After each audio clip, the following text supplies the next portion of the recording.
ഈ കാണുന്ന പോലെ തക്കാളി ഇങ്ങനെ കുല കുത്തി പൂത്ത് നിൽക്കുന്നത് നമ്മൾ വീഡിയോസൊക്കെ കണ്ടിട്ടില്ലേ? ഞാനും കണ്ടിട്ടുണ്ട് കേട്ടോ. അപ്പോഴൊക്കെ ഞാൻ കരുതിയേ ഇതൊന്നും നമുക്ക് പറ്റിയ പരിപാടിയല്ലാന്ന്. പക്ഷേ പറ്റും കേട്ടോ. അതെങ്ങനെയാണെന്ന് നമുക്ക് ഇന്നത്തെ വീഡിയോയിൽ പറയാം. അതായത് ഇടയ്ക്കൊക്കെ 1-2 തക്കാളികൾ പുറത്തൊക്കെ കുഴിച്ചിടുന്ന സമയത്ത് ഒരു 3, 4, 5 അങ്ങനെയൊക്കെയായിരുന്നു നമുക്ക് ആദ്യം തക്കാളി കിട്ടിയത്. പക്ഷേ ഇത്തവണ ഒരു കൊട്ട നിറയെ പറിച്ചെടുക്കാൻ മാത്രം ഉണ്ടായിരുന്നേ.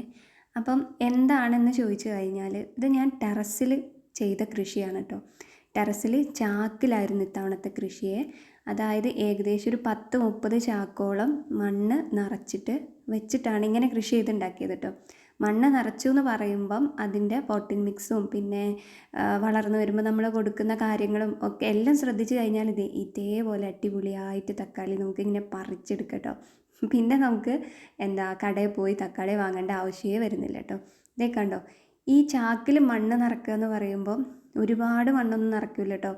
ഏകദേശം ഒരു വലിയ ചാക്കുമല്ല, ഒരു മീഡിയം സൈസ് ചാക്കിൽ ഏകദേശം ഒരു ഭാഗം മണ്ണേ നിറച്ചിട്ടുള്ളൂ കേട്ടോ. അതായത് ഒരുപാട് മണ്ണ് വേണ്ട. അത് കണ്ടില്ലേ, ഇതേപോലെ. ഈ പോട്ടിംഗ് മിക്സിൽ എങ്ങനെയാണെന്ന് ചോദിച്ചു കഴിഞ്ഞാൽ കുറച്ച് മണ്ണും അതേ അളവിൽ തന്നെ ചാണകമാണ് കേട്ടോ കൂട്ടിയിട്ടുള്ളത്. അതായത് നന്നായിട്ട് ഉണങ്ങിയ ചാണകമല്ല, ഒരു മീഡിയം ഉണക്കം എത്തിയ ചാണകവും മണ്ണും കൂടി മിക്സ് ചെയ്തിട്ടാണ് നമ്മൾ പോട്ടിംഗ് മിക്സ് ആയിട്ട് ഉപയോഗിച്ചത്. ഇതിപ്പോൾ 3 തരം തക്കാളിയാണ് നമ്മൾ നട്ടുപിടിപ്പിച്ചത്. ഒന്ന് ഇതേ കാണുന്ന പോലെ മഞ്ഞ തക്കാളിയാണ്. ഇത് ചെറി തക്കാളി, അതായത് ചെറിയ കുഞ്ഞു തക്കാളിയാണ് കേട്ടോ. അതുകൊണ്ടാണ് ഇത്രയധികം കുല കുത്തി പൂത്ത് കായ്ച്ച് നിൽക്കുന്നത് കേട്ടോ.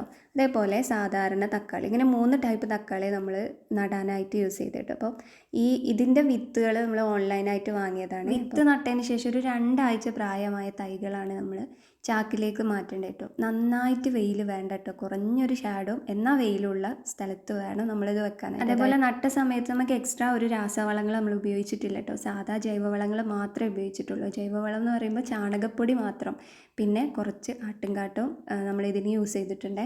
അപ്പം ആദ്യം തന്നെ നമ്മൾ നന്നായിട്ട് വെള്ളം നനച്ച് കൊടുക്കണം കേട്ടോ. രാവിലെയും വൈകുന്നേരം സമയം 2 നേരങ്ങളിലായിട്ട് നമ്മൾ വെള്ളം നനച്ച് കൊടുക്കണേ. പിന്നെ അതേപോലെ തക്കാളി കുറച്ച് വലുതായി വരുന്ന സമയത്ത് അതിന് താങ്ങിന് വേണ്ടിയിട്ട് എന്തെങ്കിലുമൊക്കെ ചെയ്ത് കൊടുക്കുക കേട്ടോ. അപ്പം പിന്നെ നമുക്ക് ഇതിൻ്റെ പെട്ടെന്ന് ഫ്ലവറിങ് ആവും കേട്ടോ. ഫ്ലവറിങ് ആവുന്ന സമയത്ത് എന്താ ചെയ്യേണ്ടതെന്ന് ചോദിച്ചു കഴിഞ്ഞാൽ ഇതിന് അപ്പം നമ്മൾ വളം ചെയ്ത് കൊടുക്കണം. വീണ്ടും 2ാമത് വളം ചെയ്ത് കൊടുക്കണം കേട്ടോ.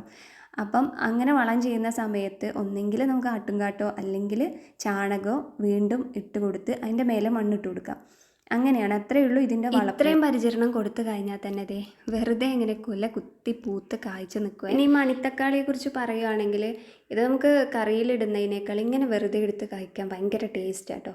നന്നായി പഴുത്ത് കഴിഞ്ഞാൽ നല്ല മധുരമാണ്. വെറുതെ ഇങ്ങനെ നമ്മൾ പച്ചക്കറിയൊക്കെ നോക്കാൻ വരുന്ന സമയത്ത് നമ്മൾ നട്ട് നനച്ചുണ്ടാക്കിയ തക്കാളി തൈന്ന് ഒരു കായ പൊട്ടിച്ച് കഴിക്കുക, അതൊരു ഭയങ്കര ഫീലിംഗ് കേട്ടോ. ഏതായാലും ധൈര്യമായിട്ട് നട്ടോളൂ, അടിപൊളിയാണ്. പിന്നെ നിങ്ങളിപ്പം ഇതെന്താ ഇങ്ങനെ ഒരു തക്കാളി, ഈ തക്കാളി കാണാത്തവരങ്ങനെ ചിന്തിക്കുകയാണെങ്കിൽ കുഞ്ഞ് സൈസാണെങ്കിലും വെറുതെ കഴിക്കാനും കറിയിലിടാനും എല്ലാറ്റിനും പറ്റും കേട്ടോ. അപ്പോൾ ഇത്രയേ ഉള്ളൂ ഇന്നത്തെ വീഡിയോ.